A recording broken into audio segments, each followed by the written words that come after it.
Okay everyone, it's been a while, but I'm finally back after the long break I took. The main reason I've been gone is because I'd figured I'd wait for the release of Cold War to make another video. During that break, I did make a collab with Samuel on his channel, so go check that out if you can. I really want to get back into making content, but it does get pretty difficult because of school sometimes. Most people who watch my videos are actually not subscribed, so if you're new to the channel or you're interested in the videos, be sure to like and subscribe as it is much appreciated. Anyways, today I'm going to be giving my personal review on the new Black Ops Cold War. Okay, so Treyarch is back with another installment in the Black Ops series. The last one was Black Ops 4 and it was released in 2018. So we're going to be comparing it a little to that game and also last year's Modern Warfare and talk about whether it was better than the last two games or not. Starting with the gameplay. Now I'm playing this game on an old gen console and I gotta say, this game does not run very well on the Xbox One nor on the PS4. I mainly think the way it performs is because of the fact that this game was built for next gen. It's not terrible by any means, but you can really tell you're playing the right software on the wrong hardware. Besides this issue, I feel that the gameplay itself is pretty good. When it comes to how the game feels, I think it feels great. The movement itself is way more fast-paced than Modern Warfare, which I like.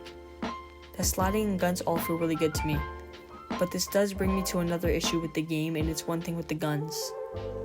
The shots feel like hit scan and not projectile.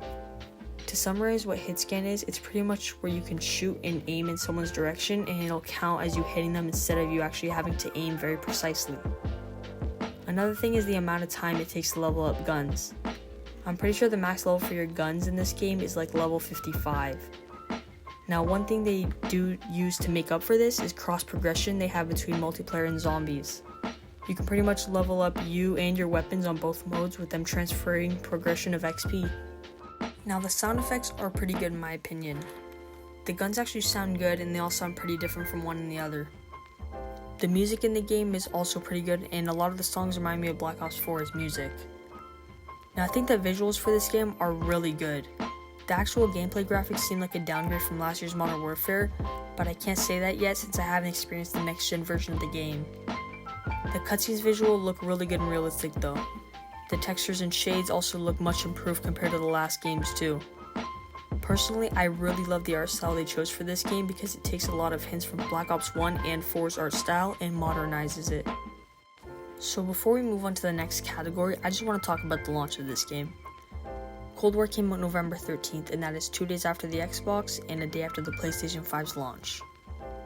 Now apparently people were having lots of issues on next gen because they would allegedly only run the last gen version of the game on it. Also, this is the COD with the least amount of content at launch, with only 1 zombies map and 8 multiplayer maps. Compared to Black Ops 4's launch with 4 zombies maps and way more multiplayer maps, I feel I can't be too harsh about this considering there's a pandemic right now and they haven't had as much time to work on the game. Now on to the next category, the campaign. Now this campaign is a direct sequel to Black Ops 1's campaign, and I also think that that campaign is the best story out of any COD, so when I heard that Cold War would be a direct sequel to it, I was really interested to see if it would live up to it or not. This game takes place in 1981 during the Cold War, and you play as Alex Mason in Bell, which is a character you create and customize. In the game, you're trying to find who Perseus is and figure out that he is going to nuke Europe and blame it on the US. This game also brought back multiple endings as there are 3 in this game. It also had 2 important side missions that can determine the ending and what happens. Something that really stood out in this campaign are the levels.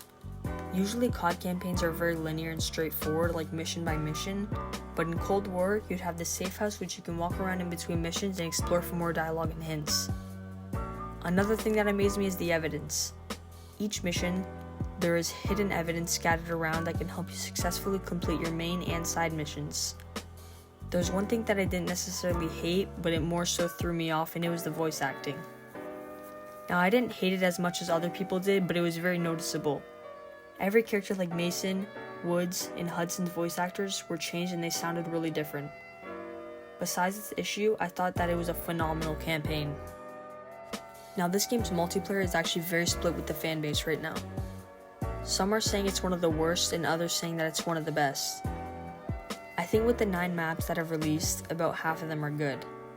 The maps that I've been enjoying have been Satellite, Armada Strike, Crossroads, in Nuketown.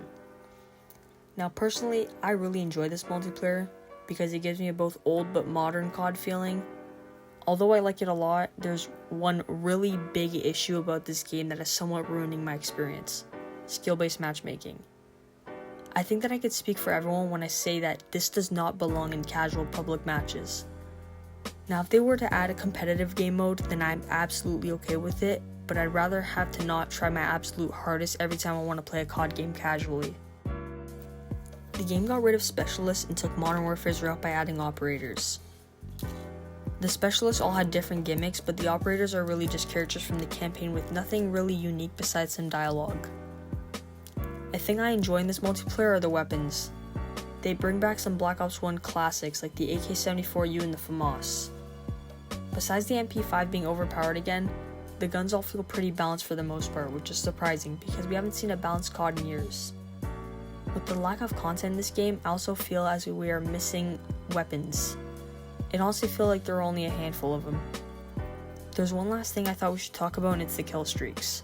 Kill streaks were actually removed from this game and were changed to score streaks. Of course, we've already seen this before, but they've buffed the amount of score you need for every streak. So with all that being said, I think the multiplayer has lots of potential because I do expect them to add more stuff, so I'm really excited to see what they'll do with it for the next year.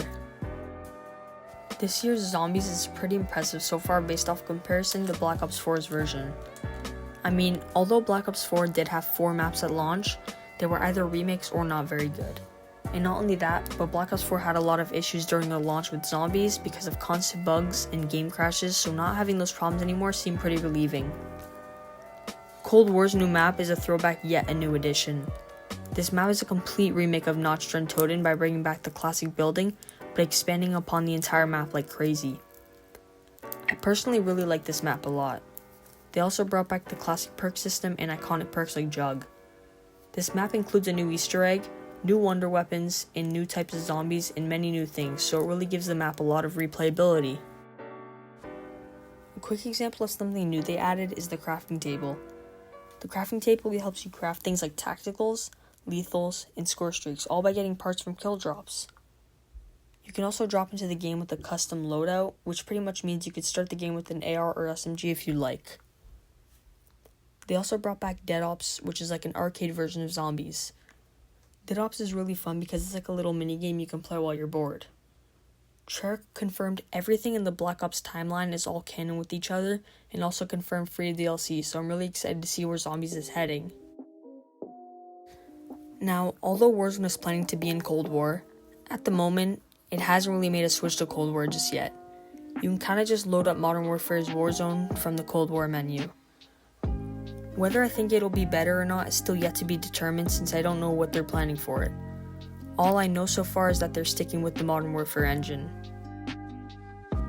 I can't really tell much whether it is better than Black Ops 4 or Modern Warfare just yet, but I know that they have definitely stepped in the right direction overall.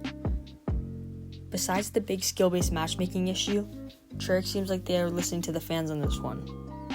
As far as where this game would go on my tier list, I would honestly put it in the A tier. It's a pretty solid game.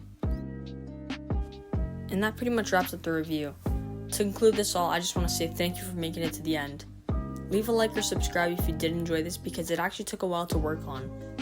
I really enjoyed making this review and plan on doing more of them in the future, so let me know your thoughts on it. Reviews are something I want to do every once in a while for the channel, so feedback would be much appreciated. I also have another video coming really soon, so make sure to look out for that. I'm experimenting on trying to make some actual gaming content and put out some gameplay, so that's pretty much what my next video is going to be. Although I haven't posted any on my YouTube just yet, I do already have some gameplay on my Twitch right now, so if you want to go check that out, the link is in the description. I've been streaming Cold War, Doom Eternal, and Minecraft, so if you're interested in any of those, be sure to follow it. Anyways, that's about it. See ya.